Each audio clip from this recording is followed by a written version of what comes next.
computer is picking up a strange signal. Here, sir, you better take a look at it. Hi, and welcome to Sci-Fi Snacks. I'm Liz J. Bradley, a science fiction author and poet who adores short fiction and snacks. Each episode of Sci-Fi Snacks is a short and sweet, or salty, discussion of what I loved, what I learned, and what I snacked on while reading new-to-me short science fiction. As always, links to the short stories are in the show notes, so if you haven't read this week's story, head on over, pick up your favorite snack, and then join me as we discuss this week's story. Hello and welcome back to this week's episode of Sci-Fi Snacks. As always, I'm your host, Liz J. Bradley. And this week, I am so excited to talk to you about a story that I picked 100% on nostalgia vibes, like the millennial that I am. Patsy Cline sings Sweet Dreams to the Universe. Now, anyone who knew me growing up knew that I was part of a group of 5 girls who ran around our neighborhood in our rural, small town, upstate central New York town, running around just doing all of the stereotypical little kid things. And one of those things, one of the strong memories I have of growing up was dancing on picnic tables in the middle of the summer while we blasted Patsy Cline and then sang Patsy Cline. If we couldn't get the boombox outside, we would just sing Crazy by Patsy Cline at the top of our lungs. And it was probably terrible to listen to, but who cared? It was the summer and kids played outside and we made lots of noise, and our parents were just happy that we weren't inside making a lot of noise. So when I saw the title for this story, when I was doing research for this season, I had to pick this story. Now, I also had to do a little bit of research because I had not heard of the award that this was nominated for. So this was nominated in 2024 for the Theodore Sturgeon Memorial Award. And what that is, it's an annual literary award presented by the Theodore Sturgeon Literary Trust and the Center for the Study of Science Fiction at the University of Kansas to the author of the best short science fiction story published in English in the preceding calendar year. It doesn't look like they have strict guidelines on what short science fiction means to them. So it could be, flash length. It could be short story. This one comes in at 4,714 words. It was first published in Strange Horizons. Now, our author is Beston Barnett. And during the day, author Beston Barnett designs and builds furniture in San Diego. At night, he plays Romani jazz. The rest of the time, he writes quirky little stories in which he struggles, rarely successfully, to leave his characters living happily ever after. He is a graduate of the 2018 Clarion Workshop. And I will say that this ending, spoiler alert, if you want to read the story before I start talking about it, links are in the show notes.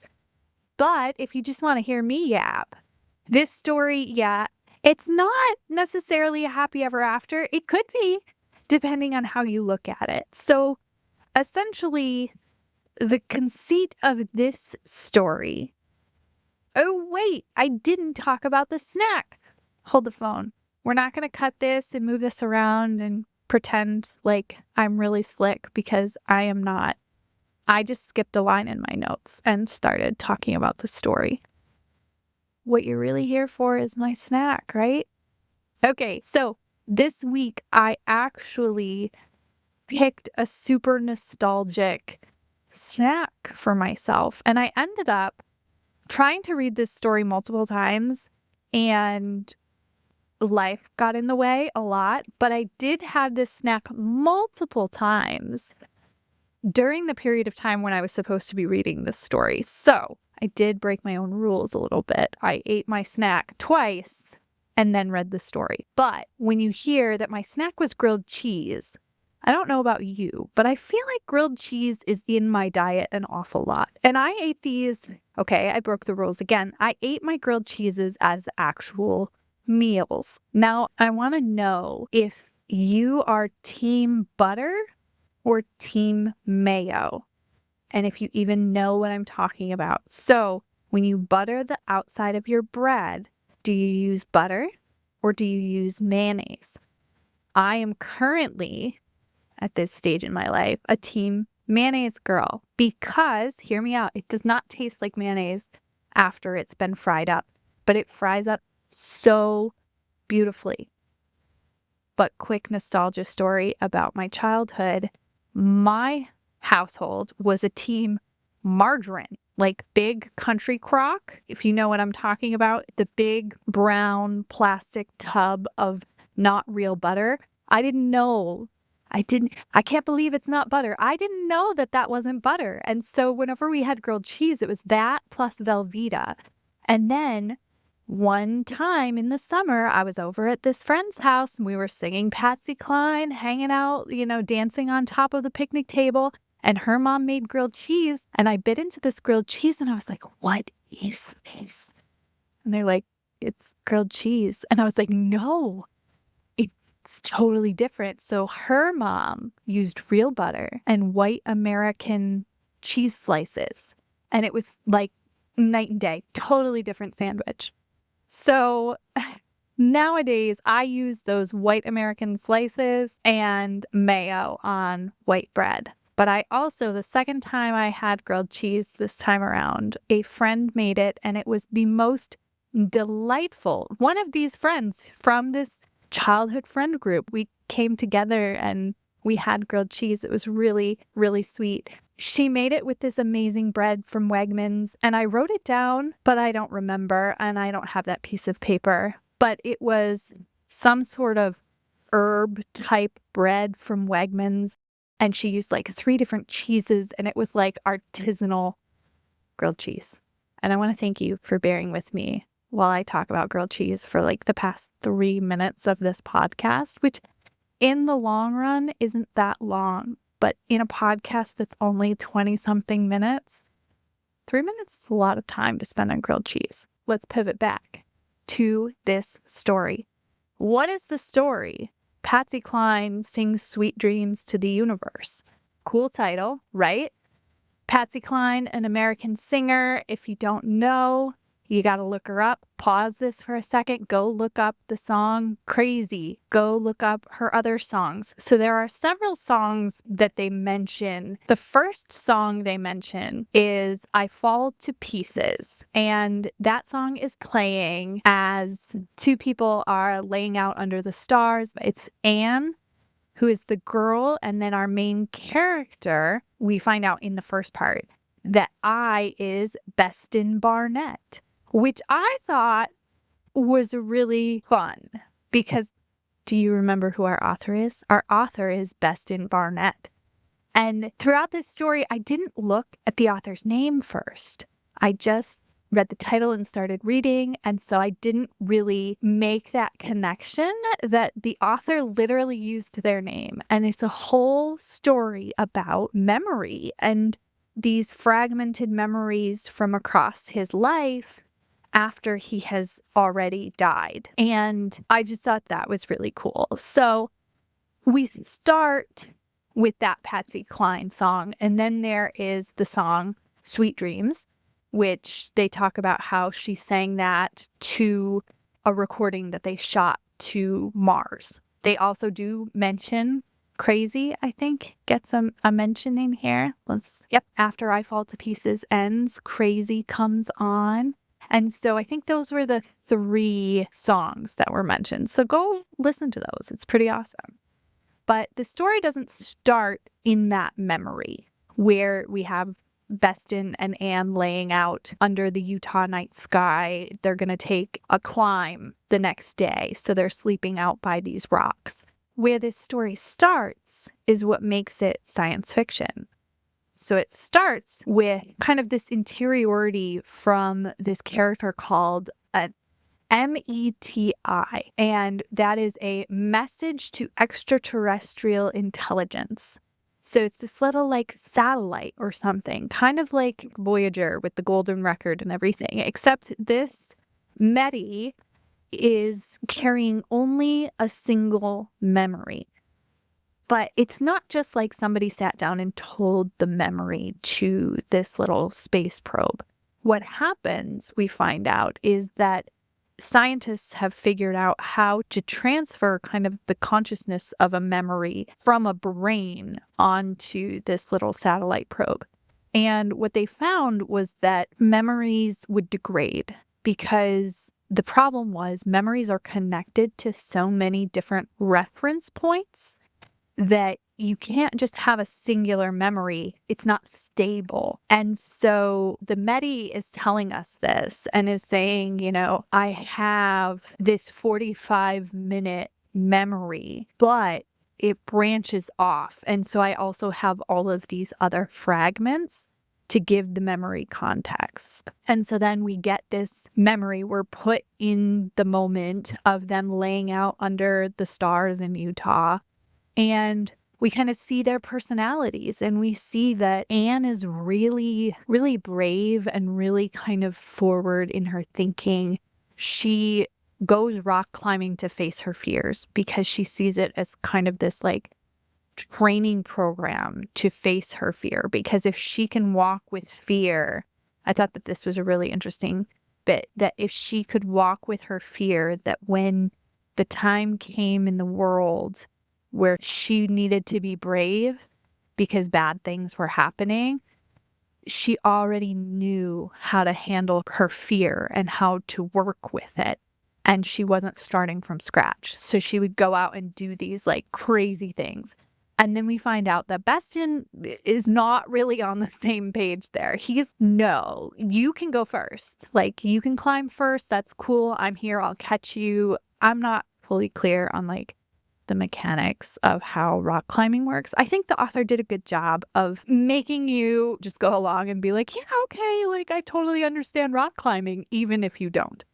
What's important is that I guess you have to be braver to be the first person to go, and you're more likely to fall. And then the second person can like catch you, but you're still gonna like fall past them until they can kind of stop the rope. I don't really know, but Beston is perfectly happy being that second person. Then we go, and as Anne is like, have I ever told you about my great-grandfather? We shift again. And we go back to the METI. And the METI tells us that they're not the only one out there in space. So the METI can only carry one memory, but there are a bunch of them out there. They refer to them, I thought this was really clever, like unopened fortune cookies. They carry a fortune or like a piece of advice about what is it that the human race wants, whatever intelligent extraterrestrial, to learn about the human race. And then we find out that this METI is not satisfied with that, with just being this fortune cookie or this little piece of advice. But before we figure out what that means and how that's important, we switch back. And we learn about how we have to have these auxiliary memories. Okay. And so then we're going into one of those auxiliary memories at the Patsy Cline Museum. And this is where we see a dad and a son. Okay. So this is Beston with his son. So we're in the future. Beston was 19 in our first scene. And now Beston is a father with a son. And they're at the Patsy Cline Museum. The son is like, hey, do you see this? And it's Patsy Cline singing on a radio signal to Mars. And there is a scientist there whose name tag on there is Zernetsky. And the son is like, hey, isn't that our name? Like, their name was changed when they came to the United States, and now it's, you know, Zaid, but wasn't that our name? And the dad is like, hey, maybe that is. And we're left on this note of uncertainty. Then we shift to this little technical bit about the cosmicness of Patsy Cline's voice and why people have said she has this cosmic quality. And it's kind of this cool little like science-y break here. And then we go back to the first memory where they're out under the stars in Utah, and we hear Walking After Midnight, which is another Patsy Cline song. And Anne and Beston are trying to name the different constellations, and then they start talking about the history of their families. And we find that Anne's family survived, part of her family anyway, her ancestors survived the Armenian genocide. And then we find he doesn't really talk about it. He's not very open about it, but we realize that Beston's family, most of them died in the Holocaust, and then some of them survived, right? And you see how they kind of grapple with where they've come from. And you see how this has like really influenced how Anne is facing the world. And all of a sudden her talking about fear and how when something bad goes down, she wants to be ready. She wants to be able to fight back. Makes a lot more sense. And then we shift again to this section called the cycle of violence. And we're back with the Medi. And the Medi gives us the missing pieces that we've had and gives us the genealogy that says, yes, these are all connected. Yes, that scientist that they saw in that picture in the Patsy Cline Museum was a long lost part of their family who had escaped that they didn't know about, but they never connected. And all of this is information that gets stored on the Medi before it gets shot into space. And we find out that in the end, humans have all destroyed themselves. But in the last little bit of humanity, some people came together with this Medi project. And we shift again and we get to see that, you know, where Beston is old and he is starting to be affected by Alzheimer's, and he's brought in by his son to record this memory. And he has chosen this memory with Anne, who he had this child with, we find out, but they never got married, and Anne kind of went away, and Beston raised his son, and he's asking his son, he's like, do you feel bad that like I picked this memory? And his son is like, no, because Anne is a part of me, and I'm sure that because it has to have all this connection to be a stable memory, like I'm in there somewhere. And I thought that that was really a really special moment.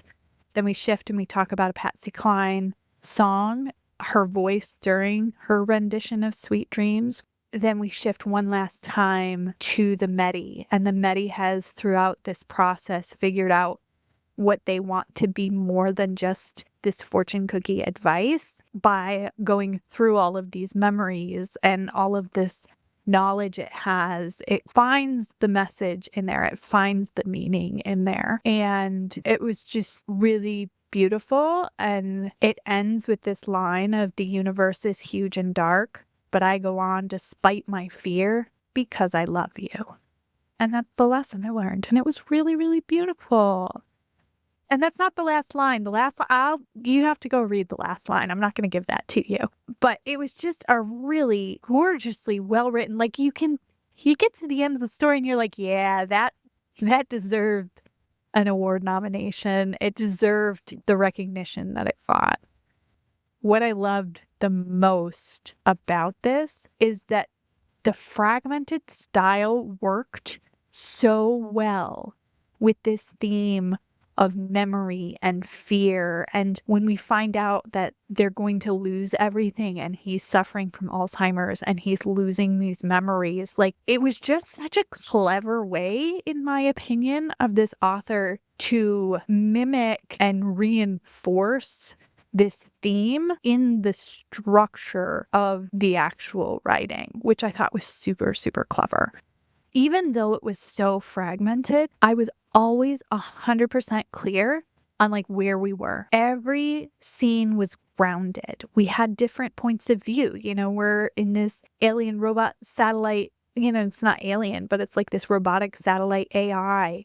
And then we're in Beston's mind at 19, then he's older, and then we're back to 19, and then he's an old man, and then we have a weird science lesson about Patsy Cline's voice. And like, I was never confused. And part of that was the use of chapter titles, I think, which they weren't really chapter titles, but it was like bolded section titles. And that was helpful, but they were never like boring. Just the grounding on a line level, like you knew you were in the Utah desert. You knew you were back in space. It was so clear, and that's really hard to do. So I thought that was really well done. I really loved that. And the other thing that I really loved about this piece that I kind of touched on already is just like the nostalgia of it. But it was really hard for me to kind of put my finger on it. Was the nostalgia in this piece was not self-indulgent, maybe is the way to put it. It was very specific. And so like it was nostalgic for me, and it felt nostalgic for the characters. But I don't think everyone would have that experience. And then I think about other pieces of writing, and a really, really popular example is Ready Player One. And movie or book, it's this very self-indulgent nostalgia. And I think there's some valid criticism of that, where it's just like they tried to figure out how to cram as many 80s references into a single book or a single movie as they could. And, you know, even in the sequel, did a lot of the same sort of thing. And it went over the top. It felt really self-indulgent. It just felt like, hey, look at how cool I am because I like all this cool 80s stuff. And I'm different from other people. I'm not like a regular guy. I'm a cool guy. I like the 80s. As if that's not like an extremely popular time period to be nostalgic over. I don't know. This story didn't give those vibes. This gave like a really personal nostalgic vibe. And I don't know. I keep thinking, what is the characteristic of an award-winning piece? And I feel like in some ways it's a sense of relatability, but it's also not heavy-handed usually. It's this really delicate balance. I don't know. But I thought it was really great. One of the things that I kind of wanted to learn from this piece was to play with structure in a way like this that isn't symmetrical. Like I've played with structure before where I'll come in and I'll do one thing and, you know, then you make it a pattern. And this was kind of all over the place. And that was the point. Like we have to explore all of these things to keep this memory stable. And I really think that it was a really cool exploration of how you can make something sci-fi that isn't necessarily like the story of the person, you know, Beston here, his life in Utah, and then whatever. Like, it was not space lasers and battles with aliens. Like, the framing device, the METI here, was how this became science fiction. And I think that I love anything that kind of pushes a boundary and pushes. A lot of people want to put science fiction in a box. And it's Star Trek or it's Ender's Game or whatever. And they're like, there's only one way to do sci-fi right. And like, here's the way to do this genre. And I hate those kinds of limitations. And I know so many other writers too are just like, don't put me in a box. And I think reading and evaluating stories like this, where if you took away the satellite parts, would you call it science fiction? If the only like science fiction-y bit was the end where they transfer his memory, take out all of the other stuff, tell it in chronological order, I don't think you could call that like science fiction. Like maybe speculative with that little piece at the end. But I think that this is something I want to keep exploring that I think is really, really interesting. Something else that was really interesting was when I was reading this, especially the section that was titled The Cycle of Violence. I feel like this story spoke to me in a very timely way, even though it was written before a lot of current events. And I'm recording this the first week of February of 2026.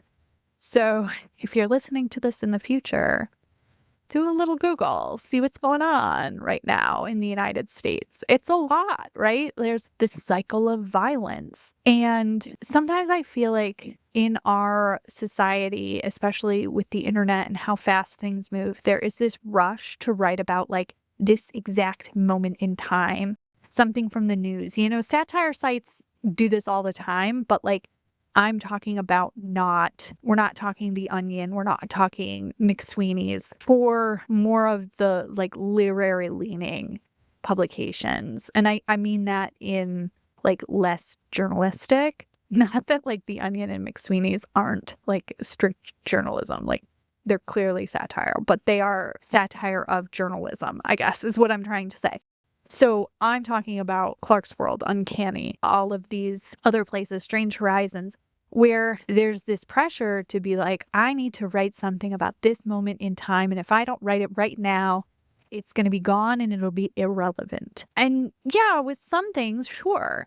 And like in a nihilistic sense, everything comes back around. And I'm reading this story in 2026 in the context of thinking about Palestine and ICE raids. But in the story, they're talking about the Armenian genocide and the Holocaust. Like, I read this and I'm just like, damn, will people ever learn? And like, I think the story is saying, no, we won't. You know, in the end, we all kill each other, and that can be a pretty nihilistic take. What was it that Beston said in his author bio? He tries to give them happily ever afters, but he really fails. Yeah, I don't think human race is doing a very good job with a happy ever after. We get this note of like, maybe there's somebody out there who's smarter than us who can like learn from all of our mistakes. But I don't know.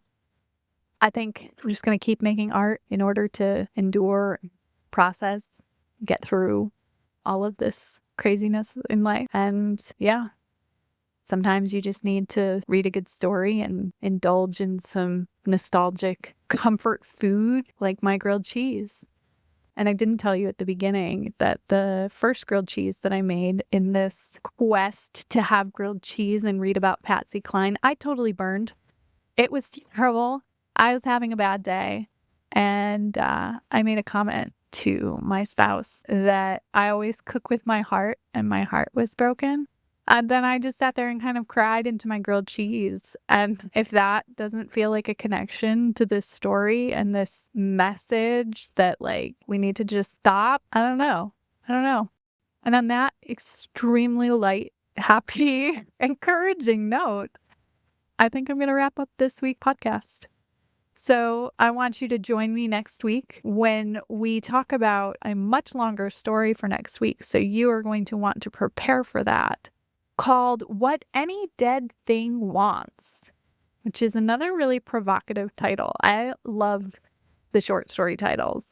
I feel like I should do a whole episode just analyzing short story titles, because titles are hard, man. And like, there have been so many good ones that I've run into in this podcast. So next week, What Any Dead Thing Wants, 16,000 words on that one. So get a head start. Check out the show notes for all applicable links. And as always, thanks for spending time with me and chatting about sci-fi and snacks. Have a great week. Bye.